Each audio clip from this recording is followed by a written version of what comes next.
Arkadaşlar şimdi size bir sürprizim olacak. Yelken kanadı ve harnesi toplayacağım ve ondan sonra uçakla uçmaya gideceğiz. Gordion Havacılığın ofisine gideceğiz ve ultralight uçakla uçacağız. Fevzi hocamla birlikte. Bu da size sürprizim olsun. Hadi gidelim. Burası Bursa Yunuseli Havaalanı. Bir alışveriş merkezine girer gibi girebiliyorsunuz. Hangarda olabilir büyük ihtimal. Tamam, teşekkürler. Çok sağ ol. Vay be. Milletin araba garajı olur. Hocamın uçak garajı var. Çok iyi ya. Süper. Harikulade. Uçağa bak. Hocam böyle iterek mi çalıştırıyoruz? Nasıl oluyor bu iş? Tamam, hoş geldiniz. Hoş bulduk. Hoş geldiniz. Nasıl keyifler? Lastiği patladı. Ha öyle mi? Başka bir uçağın. Şimdi onu bekliyoruz. Geçmiş olsun. Şurada bizim konteynerimiz var. Ben şimdi Tamam. Gordion yazıyor kapısında. Şu hemen Tamam. ağacın altında. Şu havayı koklasak yeter bize. Yani solusak yeter. Adı ne diye geçiyor? Bristol. Bristol. Evet, tamam. Böyle sevdiklerinize gezi uçuşu hediye edebilirsiniz arkadaşlar. Açıklamalara mutlaka bir bakın. Arkadaşlar şimdi Yunuseli Havalimanı'nda, burası havalimanı mı bilmiyorum, havaalanında Gordion Havacılığa geldik. Gordion Havacılık. Fevzi hocam Türkiye'deki ilk yelken kanatçılardan. Daha sonra bir uçuş okulu açtı Gordion Havacılık adında. Şu anda da burada UPL lisansları veriyor bildiğim kadarıyla. Şimdi onlar bir uçuşa gidecekler. Kalkış yapacaklar, dolaşıp gelecekler. Ondan sonra bir oturur sohbet ederiz. Bu işler nasıl oluyor bir konuşuruz bakalım.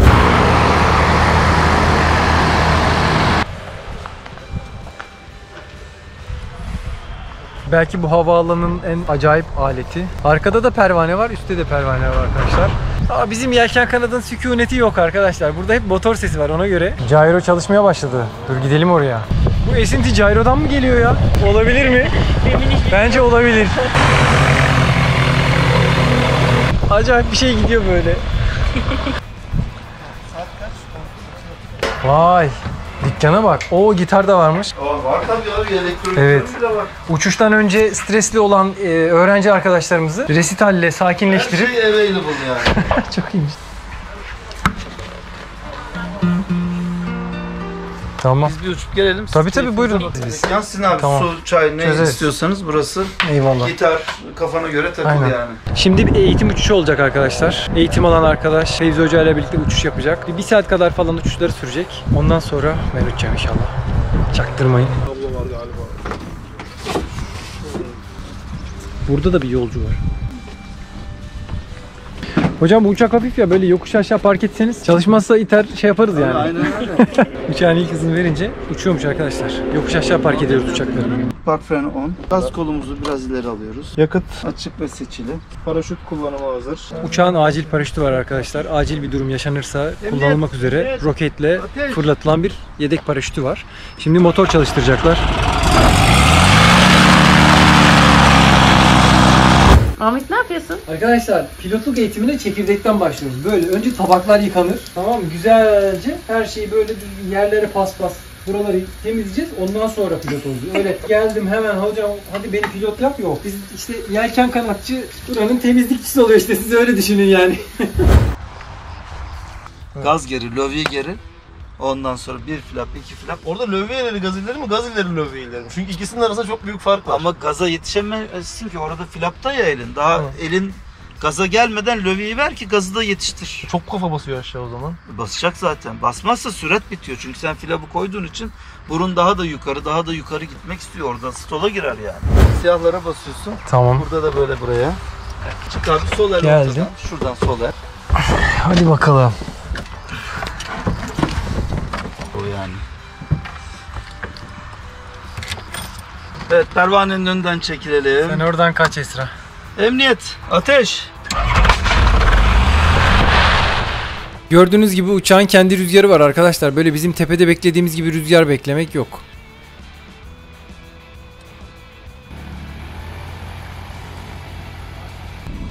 Vay, uçuş bilgisayarımız da kıyakmış, renkli menkli.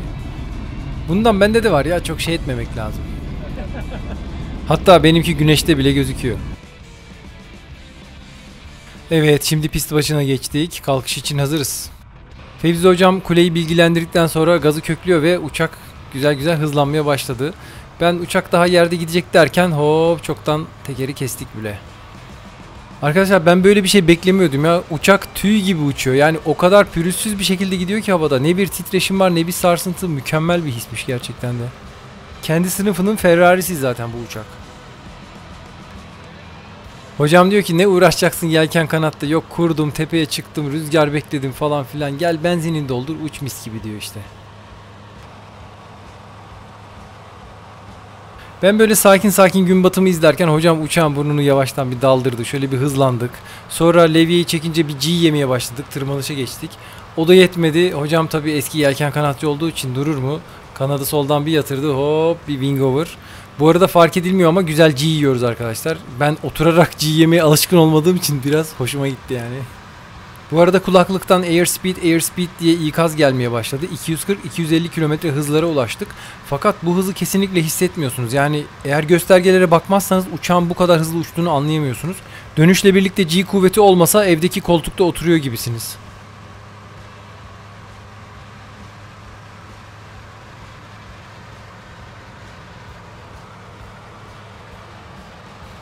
Kalkış yaptığımız pistin üzerinde yaklaşık 300-400 metrelerdeyiz sanıyorum şu an. Şimdi bu uçakta ADS-B alıcı ve verici var arkadaşlar. Diğer uçakların yaydığı sinyallerden onların konumunu ve gittikleri yönü rahatlıkla takip edebiliyorsunuz. Dolayısıyla havadaki trafiği güvenli bir şekilde sürdürebilmenizi sağlıyor. Bu arada ADS-B sinyalleri herkesin ulaşabileceği şekilde yayınlanıyor. 400 liralık USB bir alıcıyla siz de bilgisayarınızdan ya da cep telefonunuzdan çevredeki uçakların sinyallerini alabiliyorsunuz. Ben Ankara'dan Konya'daki uçağın sinyalini alabilmiştim mesela. Bu uçakta aynı zamanda otopilot var arkadaşlar. Şimdi hocam burada bir hedef noktası seçecek. Nav tuşuna bastıktan sonra uçak kendi kendine dönüp o hedef noktasına doğru ilerlemeye başlıyor. Müthiş bir şey. Yani küçücük uçakta bulunan otopilot aslında yolcu uçaklarındaki otopilotla hemen hemen aynı kapasitede. İsterseniz bir nokta seçip o noktaya doğru gitmesini sağlayabiliyorsunuz.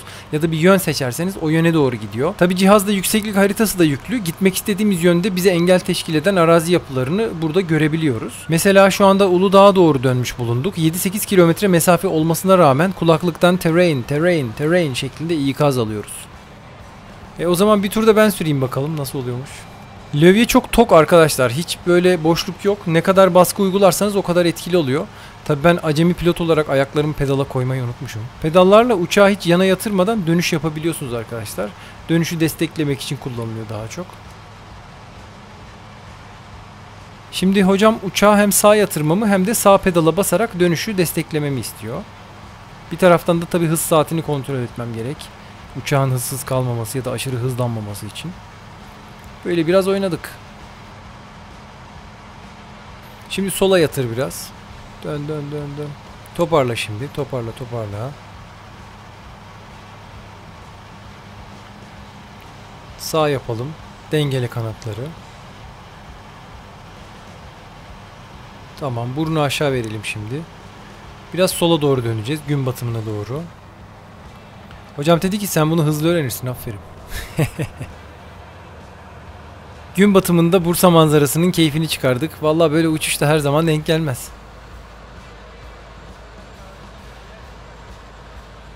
Şimdi artık iniş hazırlıklarımızı yapıyoruz. Hem irtifamızı alçaltacağız hem de tam pistin karşısına doğru hizalanacağız. Burada çok ilginç bir şekilde piste beklediğimden çok daha yüksek yaklaştık arkadaşlar. Mesela şu irtifada yelken kanatla yaklaşsak o pisti çok rahat geçeriz. Öyle bir irtifadayız. Kameradan çok belli olmuyor ama buna rağmen esler çizerek ve flapları kullanıp uçağı biraz da pedalla yan uçurarak daha hızlı bir şekilde irtifa kaybedip pisti tam denk getiriyor hocamız. İniş kısmını hiç kesmeyeceğim çünkü buradaki yaklaşma şeklini sizin de görmenizi istiyorum.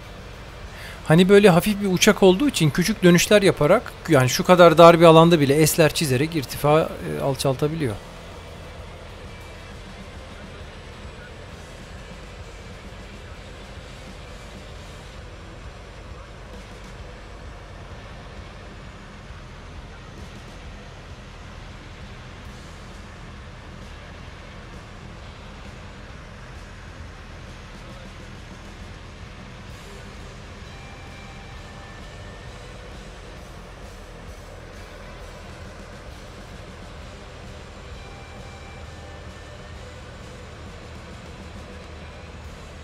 Daha hala teker koymadık yere. Gidiyoruz, havadayız. Evet, şimdi indik. İki farklı yakıt tanımı var hocam. Evet.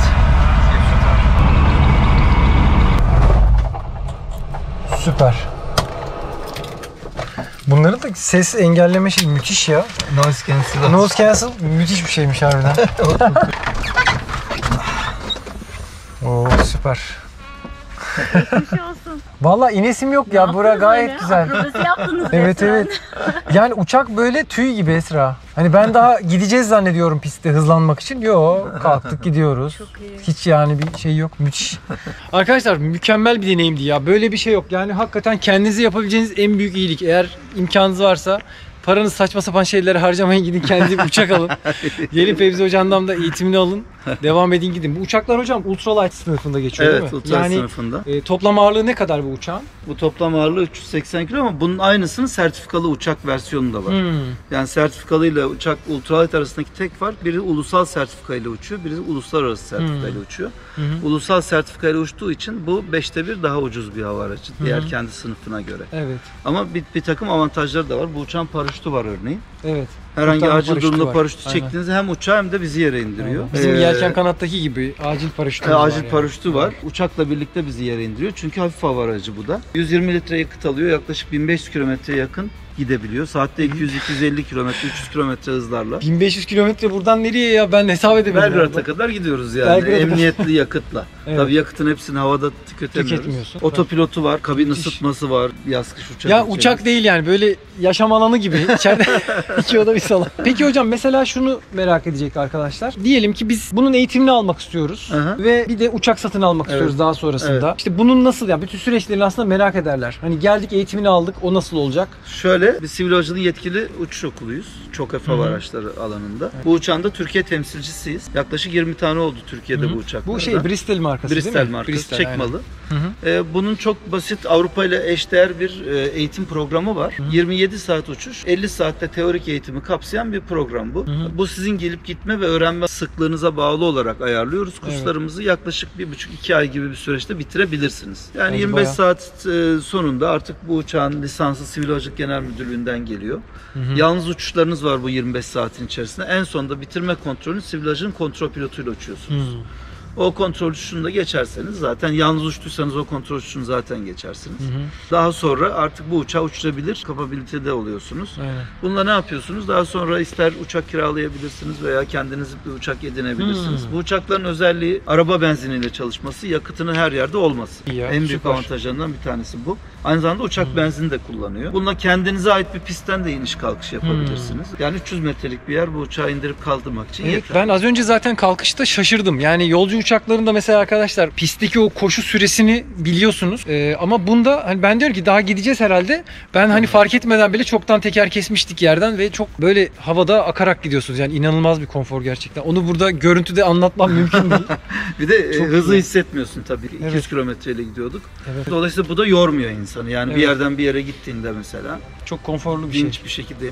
Ya bunu işiniz için de kullanabilirsiniz, Evet. hobiniz için de kullanabilirsiniz, yatırım için de kullanabilirsiniz. Euro üzerinden alıyorsunuz. Bir de uçak eskimeyen bir şey aslında. Hava tabii. araçları çok az eskiyor. Tabii. Otomobil gibi sürekli kasisten geçmediği için Tabii, aynen. havada Uçururken eskitemezsiniz de hangara sokar çıkartırken tabii havada da yüksek manevralar yapmayacaksınız. Aynen. Yüksek çim manevraları yapmayacaksınız. O zaman şöyle ikinci faza geçelim. Şimdi geldik buradan Gordion Havacılık'tan lisansımızı aldık. Artık bir ultralight pilotuyuz. Uçmak için kiralayabilirsiniz ya da kendi uçağınızı satın alabilirsiniz Evet, dediniz. evet, evet. O seçeneklerden bir bahsetsek nasıl olur? Şöyle, aslında kiralama derken hani biz al uçağa git gibi bir kiralama okul olarak yapmıyoruz. Ama bizim öğrencilerimiz genelde kurs bittikten sonra daha advanced eğitimler için bize geliyorlar.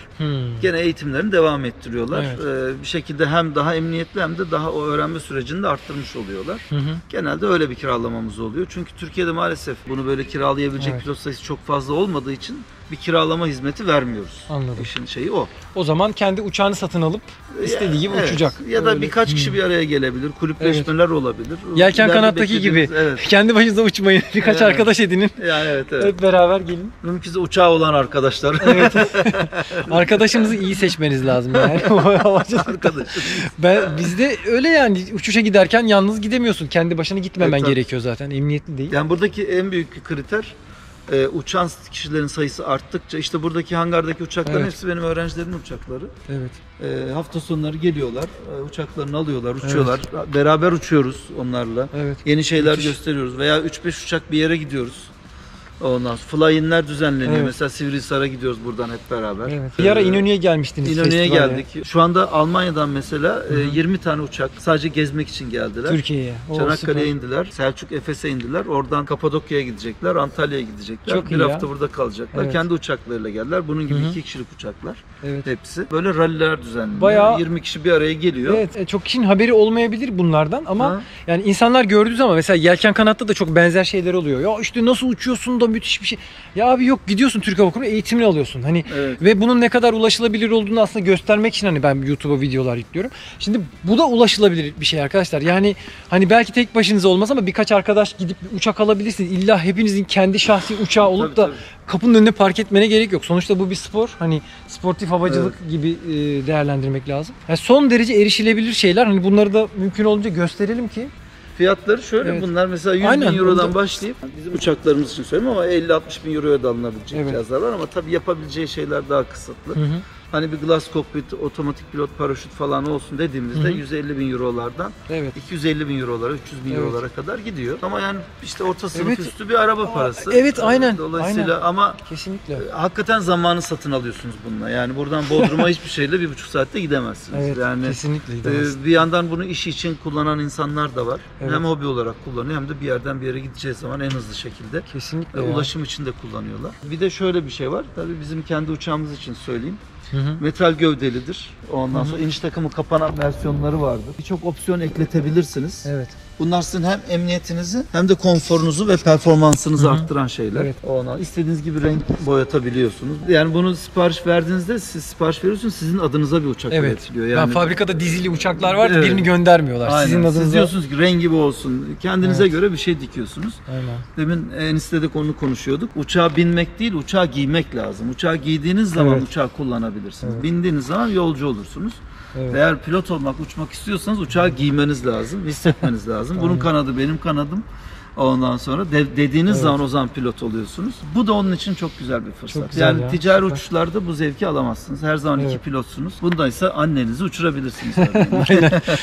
İnşallah olabilir yani, son derece mantıklı. Hı hı. Tüm kursun bedeli 8.500 euro. Buna sağlık raporu almaları gerekiyor. Sağlık temiz kağıtlarının olması gerekiyor. Bunlar bize kayıt olmaları için yeterli. Biz bunları sivil havacılığa gönderiyoruz. Öğrenci kimlik kartları çıkıyor. Evet. Ondan sonra teorik derslerini görüyorlar. Sonra uçuş eğitimlerine başlıyorlar. Uçuş eğitimi dediğim gibi belli aşamalar var. Birer saat uçuluyor. Evet. Genelde şehir dışından geliyor öğrencilerimiz. Bu hani sadece uçmayı öğrenmek değil, kendilerine yeni bir şey, hayatlarına yeni bir şey katıyor. Çünkü Kesinlikle. hep deriz ya, havacılık bir meslek değil, yaşam tarzıdır Evet, diye. evet, kesinlikle. Dolayısıyla neyle uçtuğunuzun çok önemi yok aslında. Uçun bir şekilde. Aynen, yamaç paraşütüyle başta yelken kanalı geç, olmadı gel bir ultralight al. Yelken kanatçı olduğumu da söyleyelim Evet yani, arkadaşlar. onu zaten siz uçuştayken bayağı Öyle güzel mi? anlattın. Ha, Dedim eyvallah, yani sağ olun. Fevzi Türkiye'nin hocam ilk 5 ilk yelken kanatçılarından birisi, Evet. aynı zamanda eğitmeni. öğretmen. Bakmış bu böyle dağ tepe koşa koşa, bu manyaklık bu, gerek yok falan diye. Beni de zaten kandırmaya çalışıyor. Oğlum sen şu kıçını başını kıracaksın, ondan sonra boş ver gel falan yapıyor. Evet, Benzinini koy uç. Vallahi neden olmasın. Arkadaşlar bu da böyle oldu. Lütfen arayın, sorun. Bilgi almak için dahi olsa arayın. Gordiyon İşte- havacılığa. Aynen, Gordiyon Havacılık burada. Fevzi hocam burada. Uçak burada. Pist burada. Gün batımında uçtuk. Daha ne yapalım.